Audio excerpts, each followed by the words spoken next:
Hello good morning friends.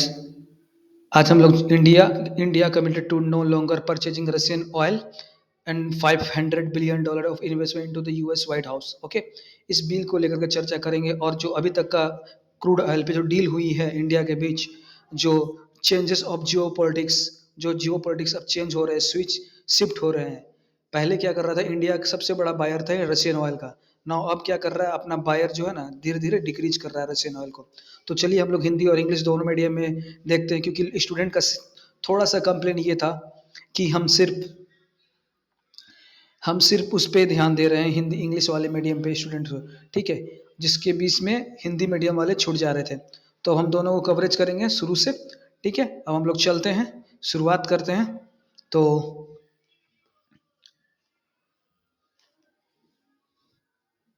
शुरुआत करते हैं, ठीक है, यहाँ से।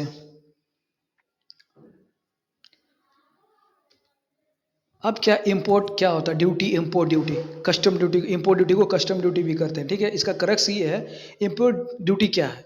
Import duty is a tax levied by a country on a goods imported from another country collected at the point of entry of a custom authorities. क्या है कि इंपोर्ट ड्यूटी जो है ना, इंपोर्ट ड्यूटी जो इंपोर्ट लोग करते हैं, ठीक है, उस पर लगाया जाता है। Import duty is tax levied by a country on a goods imported from another country.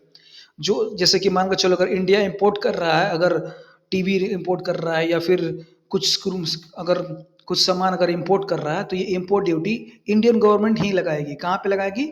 वो point of the entry of the custom authorities, custom authority के एंट्री गेट पे ही लगाएगी। ठीक है, पर्पस क्या है? Protect domestic industries.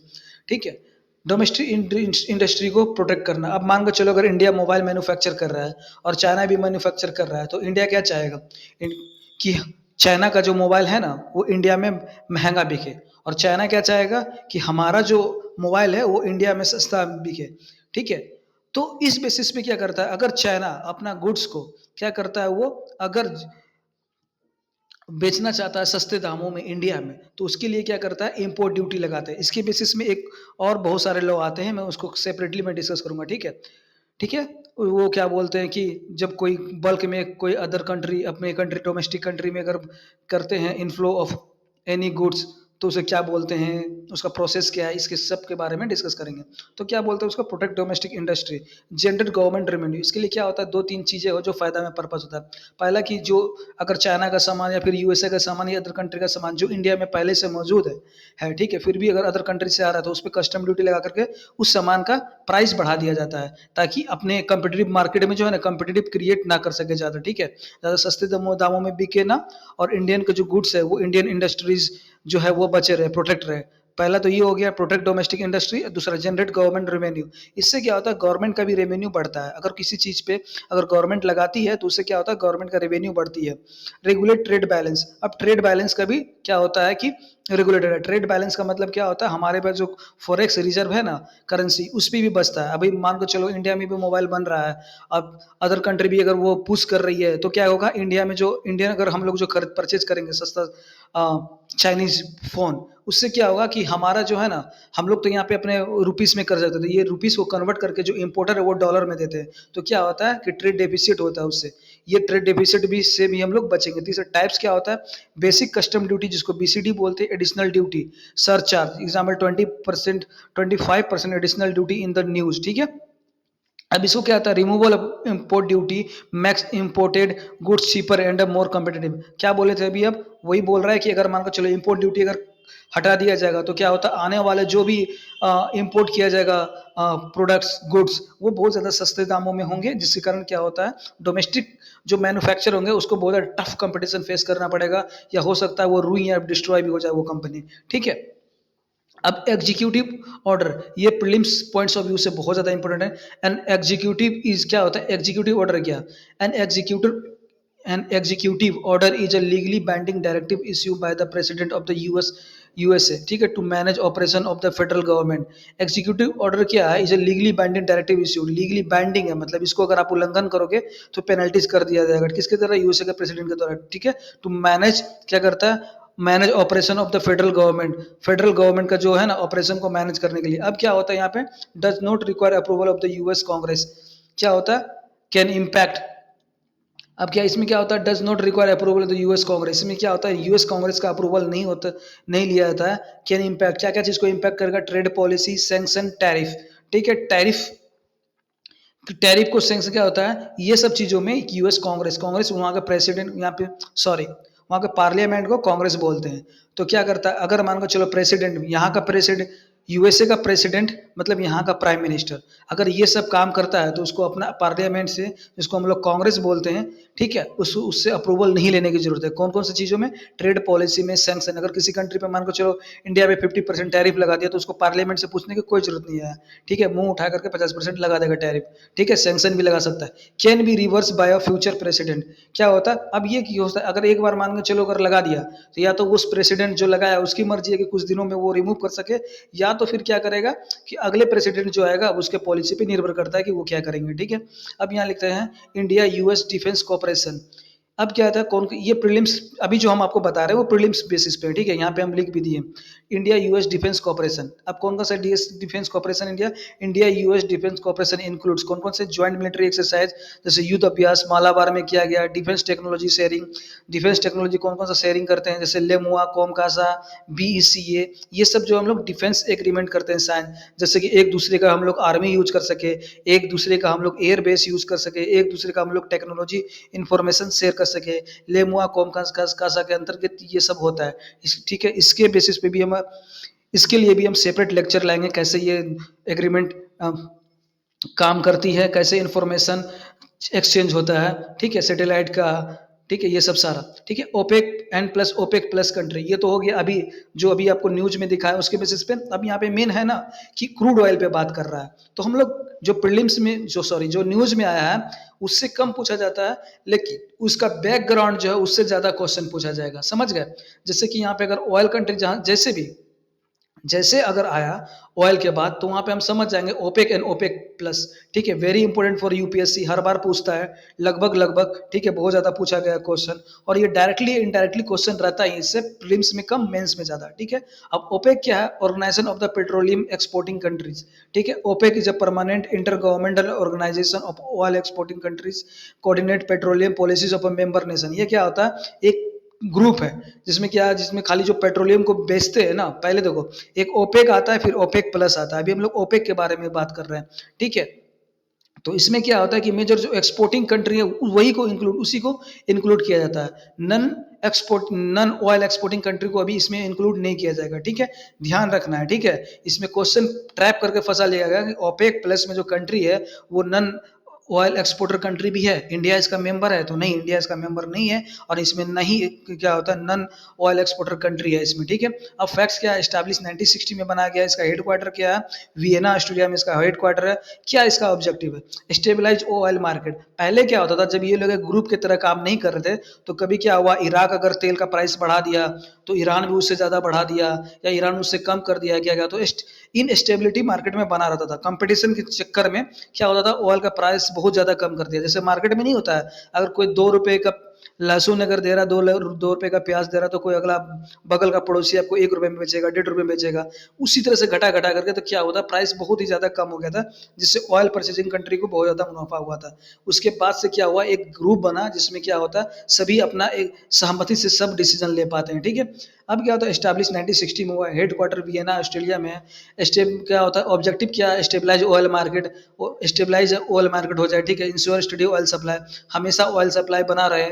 ठीक है, इस वजह से प्रिवेंट एक्सट्रीम प्राइस वोलेटिलिटी। अब पहले जैसे बोले थे ना कि कोई प्राइस कम कर देता था तो कोई प्राइस बहुत ज़्यादा बढ़ा देता था, इससे क्या होता था कि बहुत ज़्यादा क्या होता है कि अस्थिरता देखने को मिलती थी ऑयल मार्केट में। लेकिन जब से ये ग्रुप बना है, अस्थिरता बहुत ज़्यादा कम हो गई। ठीक है, अब अस्थिरता आ गई है। कंट्रोल अराउंड 30 से 35% of the global oil production. ये पूरे ग्रुप मिला करके कितना होता है, 30 से 35% क्या करता है, ग्लोबल ऑयल प्रोडक्शन को कंट्रोल करता है। ठीक है, मेजर मेंबर क्या है, ठीक है, इसमें सारे मेंबर को इंक्लूड कर दिए, मेजर एंड माइनर, उसके डिसेंडिंग और डिसेंडिंग ऑर्डर में। ठीक है, अब यहाँ पे देखिएगा मेजर मेंबर कौन है, सऊदी अरेबिया सबसे बड़ा मेंबर है, फिर इराक उससे कम, यूएई उससे कम। ठीक है, इसी तरह से है। ठीक है, Saudi Arabia, Iraq, UAE, Iran, Kuwait, Nigeria, Libya, Algeria, Venezuela, Congo, गेबोन and equatorial गुइना, ये सारे मेंबर हैं इनके, ठीक है, शायद 12 होंगे, 1 2 3 4 5 6 7 8 9 10 11 12 मेंबर है, ये सभी को आपको याद कर लेना है। क्योंकि यूपीएससी प्रीलिम्स में ट्रैप ये होता है कि एक country non oil exporter country को बीच में इंक्लूड करके बोलेंगे इसमें कौन से क्या होता है कि नन ऑयल एक्सपोर्टर कंट्री नहीं है या कौन से मेंबर नहीं है ओपेक का, तो बहुत ज़्यादा डिफिकल्टी होती है। ये है कि प्रीलिम्स में आपको माइंड देखा जाता है रटाफिकेशन, ठीक है, तो इसको आपको याद करना ही पड़ेगा। You have to mug up all this things, okay. तो चलो क्या कहता है note, Venezuela has a world's big reservoir but production is very less. अब क्या होता है, वेनेजुएला जो है ना, इसके पास बहुत वर्ल्ड का सबसे बड़ा रिजर्वर ऑयल का वेनेजुएला ही है, ठीक है, जिसपे अभी अमेरिका ने अटैक किया, लेकिन इसके पास क्या है कि प्रोडक्शन बहुत कम कर पाता है क्योंकि यूएसए इनडायरेक्टली इसको कंट्रोल करता है, ठीक है।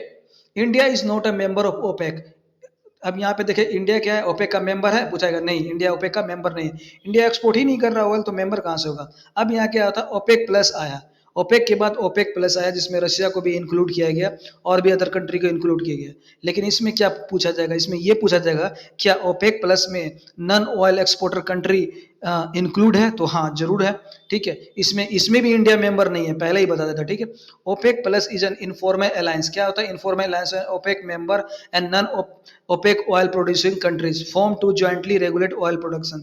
इसमें क्या गया, ऑयल प्रोडक्शन को क्या कर, ऑयल प्रोडक्शन को रिकॉर्ड करने के लिए, ठीक है। अब क्या होता है, की फैक्ट क्या है, ये क्या होगा, ये 2016 में बना, includes OPEC countries plus non OPEC country like Russia Kazakhstan Mexico, जो नन ओपेक कंट्री के नन ऑयल प्रोड्यूसिंग कंट्री है उसको इंक्लूड किया गया। अब पूछेगा इसमें कौन कौन इंक्लूड है, तो ओपेक में रसिया कजाकिस्तान मैक्सिको, इसको मैंने टेबल मैप पे भी, टेबल के तौर पे भी इसको मैंने काफ़ी अच्छे से समझाया, तो वहाँ पे आपको समझ में बेटर ज़्यादा आएगा, ठीक है। पर्पस क्या है, कंट्रोल ऑयल सप्लाई, इसमें क्या आता है, इसमें भी ऑयल सप्लाई को कंट्रोल करेगा। Influence global crude oil prices, crude oil क्या होता है, रसिया भी एक अच्छा खासा इसके पास ऑयल का रिजर्व है, ठीक है, तो इसको इंक्लूड करने के लिए नॉन ओपेक प्लस कंट्री को भी इंक्लूड किया गया, फाइन। अब क्या था, more powerful than OPEC alone due to the Russia participation, क्या बोले, रसिया का पार्टिसिपेशन से क्या होता है, इसका वैल्यू और ज्यादा पावर, वैल्यू एंड पावर दोनों बढ़ गया। Difference between between OPEC and OPEC plus, UPSC का फेवरेट है ये, ठीक है, ये पूछ लेगा क्या है डिफरेंस दोनों में, ओपेक एंड ओपेक प्लस में, ठीक है। तो आपको ये रखना है, नेचर क्या है, ओपेक का नेचर क्या है, ओपेक का नेचर फॉर्मल है, ठीक है, ये फॉर्मल ऑर्गेनाइजेशन है ओपेक, जिसमें 12 मेंबर हैं, ठीक है। ओपेक प्लस में लगभग 16 है, ओपेक प्लस में इनफॉर्मल अलायंस है, ठीक है। मेंबर क्या है, only oil exporting countries, member only oil exporting countries है। लेकिन नन ओपेक में क्या होता है, ओपेक प्लस नन ओपेक, मतलब जो कि ऑयल एक्सपोर्ट नहीं करते वो भी कंट्री है। रसिया पहले इंक्लूड नहीं था, अब रसिया इंक्लूडेड है ओपेक प्लस में, ठीक है। अब क्या फॉर्म कब हुआ है, 1960 में ओपेक फॉर्म हुआ एंड 2016 में ओपेक प्लस इंक्लूड हुआ। इन्फ्लुएंस क्या था, हाई, पहले क्या था, इन्फ्लुएंस हाई था, लेकिन रसिया के इंक्लूड हो जाने से इसका क्या होता है, इन्फ्लुएंस बहुत ज्यादा बढ़ गया। अब रेलिवेंस क्या है फॉर इंडिया, प्रीलिम्स लिंकेज क्या था, India is the third largest oil importer in the world, ठीक है। इंडिया से पूछेगा कि कितना इंपोर्टर है, तो India is the third largest oil importer in the world, oil को इंपोर्ट करता है।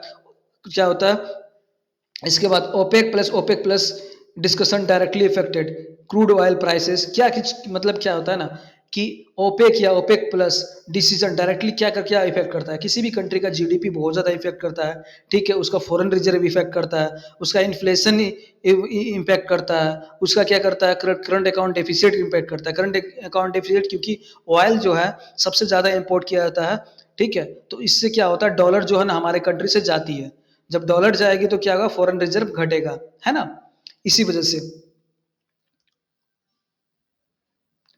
यहाँ पे थे हम लोग, ठीक है।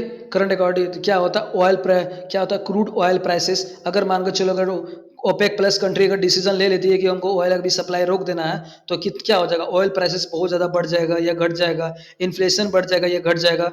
घट जाएगा मैं इसलिए बोल रहा हूँ, अगर मान के चलो ऑयल का दाम अगर पूरा सस्ता कर दे और ऑयल का प्राइसेस बहुत ज़्यादा महंगा कर दे, तो क्या होगा, ठीक है, इन्फ्लेशन घट बढ़ सकता है, ऑयल प्राइसेस घट बढ़ सकता है, करंट अकाउंट डेफिसिट भी हेम्पर करेगा। Any tariff on trade relief, क्या एनी टैरिफ, टैरिफ मतलब एनी टैरिफ और trade relief from the US can offset oil price pressures, ठीक है। यूएस की तरफ से कोई भी टैरिफ अगर लगा दिया जाएगा या फिर सेंक्शन दिया जाएगा, तो फिर क्या होता है कि ऑयल प्राइसेस पे भी इंपैक्ट पड़ेगा। वन लाइन प्रीलिम्स टेक गया था, OPEC regulate oil output of the member exporter, ठीक है। OPEC plus include Russia and other non OPEC producer. India is not a member of either. India दोनों में से किसी का भी मेंबर नहीं है।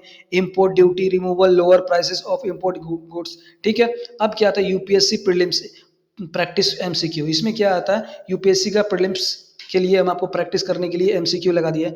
विच क्या होता है with reference to the import duties consider the following statement. Import duties are levied by the क्या होता है import duties are levied by the importing countries on the foreign goods. सही बात है। Removal of import duties generally increase domestic price. नहीं, क्यों? Removal of import duties की अगर कम कर दोगे, खत्म कर दोगे, तो क्या होगा उस चीज का प्राइस घट जाएगा, इंक्रीज नहीं होगा। Import duties can be impose through executive decision is in some countries. हाँ, जैसे कि यूएसए अभी हमने बताया था, इसका क्या होता है, इसका एक 3 कंट्री, ठीक है। इसी तरह से मैंने आपको सारा यहाँ पे बता दे रहे हैं, ठीक है। आप एक बार अटेम्प्ट करो, इससे क्या होगा आपका क्वेश्चन कम छूटने का चांसेस रहेगा, ठीक है, प्रीलिम्स में। अब मेंस आंसर क्या होता है इसमें, अब मेंस पॉइंट्स ऑफ व्यू से discuss the significance of OPEC and OPEC plus for India's energy security. India का एनर्जी सिक्योरिटी में ओपेक एंड ओपेक प्लस का क्या एनर्जी की सिग्निफिकेंस है। तो इंट्रोडक्शन याद दे दिए। OPEC and OPEC plus play a decisive role in global crude oil market by coordinating oil productions levels. Given India's heavy dependence on oil imports, their decision have significant economic and strategic implications। ठीक है, body ये हो गया role of. देखो पहले हम क्या बोले कि आप लोग आंसर लिखो, ठीक है। क्वेश्चन यहाँ पे है, क्वेश्चन फ्रेम में कर दूंगा, ठीक है। और क्या है कि आप लोग क्वेश्चन मेंस का जो है ना आंसर आप लिख करके कमेंट सेक्शन में आप दो, ठीक है। इसके बाद क्या होता है मैं सबका आंसर चेक करके बताऊंगा किसका अच्छा है और किसका इम्प्रूवमेंट की आवश्यकता है। इससे आपको मेंस का प्रैक्टिस यहीं पे हो जाएगा। और दूसरी बात, आपको बहुत ज़्यादा फीस पे करने की जरूरत नहीं कोचिंग में। इसी चीज़ का पैसे बहुत ज़्यादा कोचिंग वाले फी वसूलते हैं, ठीक है। और तीसरी बात ये है कि आपको प्रैक्टिस बना रहेगा। समझ गए? ये है क्वेश्चन सारा। देखो पीवाईक्यू में जो आया गया सारा, कितना सारा डायरेक्ट और इनडायरेक्ट क्वेश्चन यहाँ से आता है।